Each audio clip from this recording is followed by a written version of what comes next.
Last year pa, inaabangan ng Call My Manager, serye ni Judy Ann Santos para sa isang streaming app. Si Direk Eric Mati, ang direktor ng serye na kasama rin si Edu Manzano. Nang makita si Direk Eric ay tinanong siya tungkol doon. Ang unang plano raw ay ngayong September na isasalang ang Call My Manager pero naging next year na.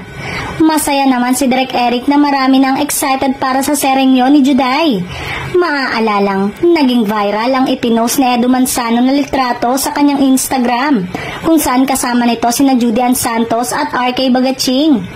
May caption itong, "For what seemed like a really long time, the family is back and working as hard as ever. Miss the guys."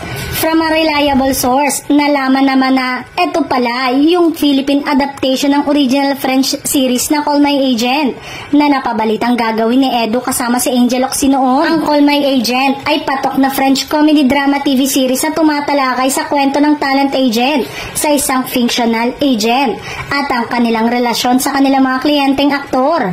Bagamat may mga nanghihinayang na nawala si Angel sa cast, marami naman ang na-excite sa pagkakasama ni Juday sa cast na siyang pumalit sa kanya.